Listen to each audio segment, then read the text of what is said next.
Honestly, the other day, I was talking to my new colleague, Sarah, about my mornings. She asked, "So, what's your secret to getting so much done before noon?" And I said, "Well, I have a very fixed morning routine. I apply self discipline every day to ensure I follow it."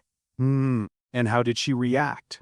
She kind of blinked and then just said, "Oh, okay, sounds intense."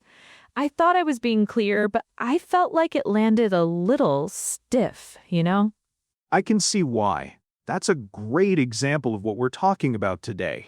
It's not about being wrong per se, but it's about sounding a little off, a little more formal or rigid than a native speaker might in that casual office chat. Your colleague probably heard intense because of how you framed it. Ugh, exactly.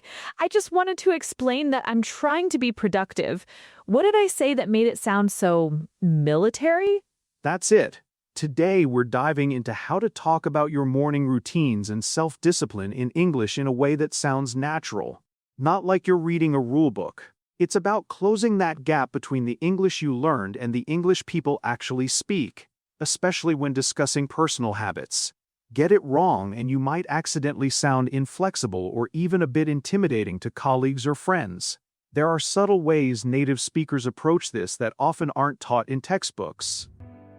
Welcome to Almost Native, where we close the gap between the English you learned and the English people actually speak. Okay, Maya, let's look at a few common ways people might express something about their morning routine or self-discipline, and you tell me how they land. All right, hit me. First one, my morning routine is very fixed and I cannot deviate from it. How does that sound? It sounds determined, I guess. A little strong, maybe. But I've definitely heard people say things like, "My schedule is fixed." Okay, next, I make myself wake up at 5 a.m. every day. What about that? Oh, I've said that. Like when you're forcing yourself, right? It sounds like effort. Is that wrong? Interesting. And for the third, imagine an email. Someone writes, I have applied effective self-discipline to complete the report on time. Professional context. How does that sound? Oh, wow, that sounds very formal, almost robotic. No one would talk like that in an email, would they? It's like something a manager would say about an employee, not about themselves. Good instinct there. So, you felt determined but strong for the first, effortful but maybe okay for the second, and too formal, robotic for the third. Yeah, exactly. But why are these wrong or awkward? They all seem to communicate the idea. That's the perfect question. The core idea here is about relatability and natural expression. Native speakers tend to use language that conveys effort, intention, and flexibility rather than strict adherence or imposed force when talking about personal habits or discipline. Flexibility? Even with self-discipline. Absolutely. Think about it this way. When you say, my morning routine is very fixed and I cannot deviate from it, you're using language that sounds like an unchangeable rule. Native speakers prefer softer, more personal terms. They might say, I try to stick to my morning routine, or I like to keep my mornings pretty structured. It expresses commitment without sounding rigid or like you're a machine. It's about what you aim for, not what's set in stone. Ah, okay. So it's about using phrases like try to stick to or like to keep structured instead of fixed or cannot deviate. That makes a lot of sense. It sounds less demanding. Precisely. Now, remember, I make myself wake up at 5 a.m. While it does convey effort, it can sound a bit harsh, almost like self-punishment. More natural alternatives are, I try to get up at 5 a.m. or I aim to wake up by 5 a.m. If you want to emphasize the difficulty, you could say, it's I struggle, but I try to get myself out of bed by 5. it shows the effort without the aggressive making myself part. Oh, that feels much more natural. I try to get myself out of bed. Yes, that's exactly how it feels sometimes. I've definitely used make myself when I mean try really hard. And finally, that email. I have applied effective self-discipline to complete the report on time. This phrasing is very formal and abstract. In a professional context, you'd be more direct and focus on the action. You'd say, I made sure to prioritize the report, or I managed to finish the report by the deadline. You don't need to explicitly name the self-discipline, your actions speak for themselves. Right, because in an office, people care about the outcome, not how you applied some abstract concept. Okay, so the core rule is to use more flexible, action-oriented language that highlights your effort and intention, rather than making it sound rigid or overly formal. It's about being relatable. You've got it, Maya. Relatable and natural. That's the key. All right, let's put this into practice. Scenario 1. You're at a university social event chatting with a new classmate. They ask, "How do you manage to stay on top of all the readings and assignments?" How would you respond, focusing on your study routine and discipline? Okay, I wouldn't say I have a fixed study routine that I must follow. I'd say something like, I try to be pretty consistent with my study times, usually in the mornings before classes. It helps me stay on track. Or, I aim to get most of my intense work done early in the day. Excellent! Both of those sound perfectly natural and convey your diligence without being stiff. The try to be consistent shows effort, and aim to get work done early focuses on the goal, not a rigid rule. Scenario 2. You're in a job interview. The interviewer asks, how do you approach managing your workload and meeting deadlines? Okay, this is tricky. I want to sound disciplined but not boring.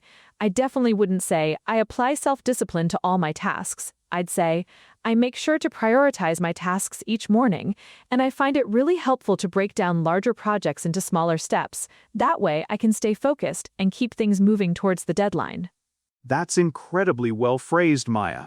You used action verbs, focused on your methods, and showed a proactive approach. Make sure to prioritize, find it helpful to break down, stay focused. All perfect. It tells them how you're disciplined without ever using the word itself. Oh, that's good. It feels much more authentic. I remember once I tried to tell my manager I would enforce a strict time management protocol, and he just looked at me like I was speaking a different language. It was so embarrassing.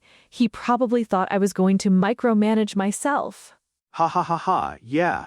Enforce a strict protocol does sound quite bureaucratic. That's a great example of the very natural humor that can arise when these phrases miss the mark. You learn from those moments, right?